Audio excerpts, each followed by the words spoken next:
Okay, hello. I'm talking with my hands. I talk with my hands. My name is Sandra. I am 3 months away from finishing my bachelor's degree in health and exercise science. I'm super interested in health and exercise and very frustrated by the conversation that surrounds the two together. And so I wanted to make this video to talk about ways that exercise impacts your health. I think it's important that I note right now that your health is not your aesthetic. So I'm not going to be talking about how exercise causes weight loss, how exercise grows your butt. Health has nothing to do with what you look like.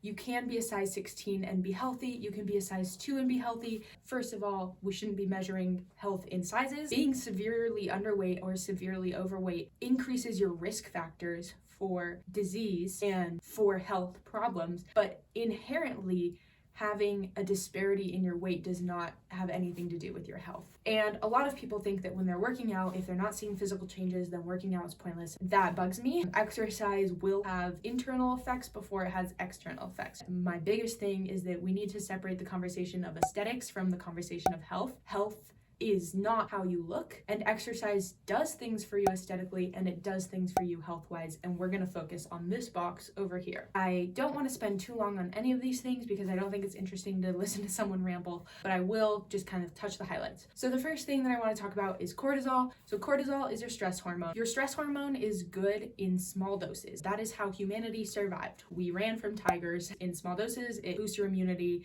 it increases your alertness, it increases your adrenaline, which allows you to do things with better reflexes.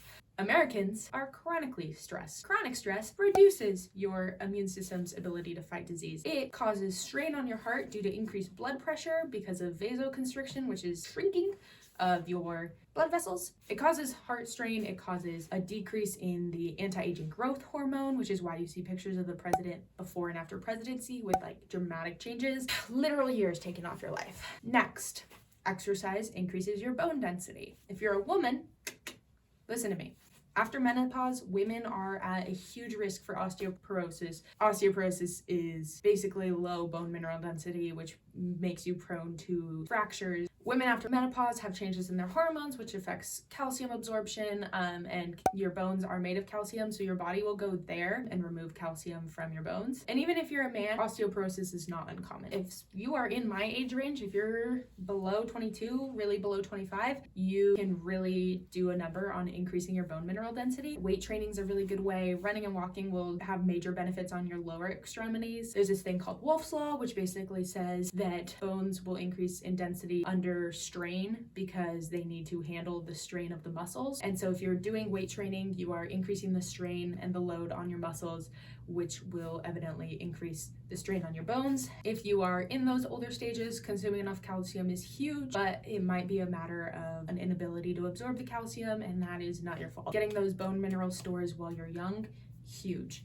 Taking care of them while you're older. There's a ton of studies about how older populations who participated in physical activity, specifically weight training, saw better bone mineral density than those that didn't. So even if you're 95, weight train. Let's talk about your lungs and your heart. Regular aerobic exercise, the number you'll probably hear is 20 minutes a day. You can always do more, but regular aerobic exercise, which means cardiovascular exercise, will lead to improved carbon dioxide oxygen exchange. What this means is that your body gets better at using the oxygen that's coming in and getting rid of the carbon dioxide going out. VO2 max is the maximum rate of oxygen consumption at incremental exercise. So as this gets higher, you're able to do harder things, but then also the less hard thing, you're able to do them easier because your body's able to more efficiently use oxygen. Also with cardiovascular exercise, you'll see a decrease in your resting heart rate because your heart is stronger and able to pump more blood per pump. Your body in a minute at rest needs the same amount of blood, so if it can get it in less pumps, then that's great. And pumping less means that there's less strain on your heart. So regular aerobic exercise is huge for your heart and lungs. And then with regular aerobic exercise, you'll get benefits from the last two things I just said: decreased stress and lower extremity bone density. Blood sugar is a huge problem for a lot of Americans. Most of us are pre-diabetic, if not having type 2 diabetes, and exercise is a great way of regulating and even reversing type 2 diabetes. Type 1 diabetes is an autoimmune disorder, and everyone that's living with it, you are a trooper. But type 2 diabetes is preventable, And it used to be called adult onset diabetes, but now we can't even call it that because so many kids have it. It is a major issue in the United States of America, and one that exercise can help regulate. If you don't have diabetes, blood sugar regulation is still huge for your health. Exercise will help you reduce your blood sugar for sometimes up to 24 hours, if not longer, after the exercise bout. Your body uses sugars in your blood, whether it is getting it from ketones in fat or from your glycemic stores in your liver and your muscles. It will use sugar in some way, shape, or form in your blood. When you exercise, your body becomes more sensitive to insulin because it's trying to pull the sugar out of your blood and get it to your muscles so that it can use it for energy. So you have this kind of spike in insulin sensitivity, which means a spike in blood sugar absorption, which leads to decreased blood sugar for an extended period of time. Then the last thing is that regular exercise will reduce the risk of falling. This is especially important for our older generation. So I talked about bone mineral density and how it's important for our younger generation to kind of hop on that. Especially important for our older generation here. Same as how bone mineral density was still helpful for older populations, neuromotor training from exercise is still going to be extremely helpful for our younger populations. But if we're talking specifically reduced risk of falls, the population of people that experiences this most is our older population, but preventable in a young age, and motor training is important at all ages.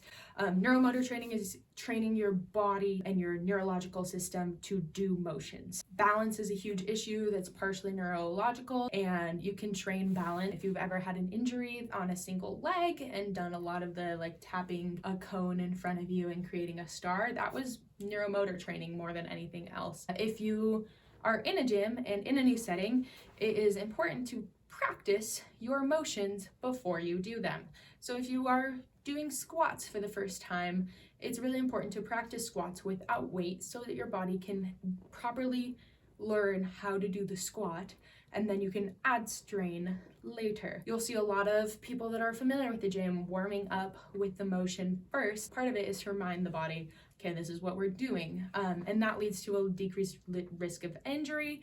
And neuromotor training, when it's the focus, will lead to a decreased risk of falls. That is everything that I have today in terms of how exercise affects your health. If you found this video interesting, please definitely let me know and subscribe.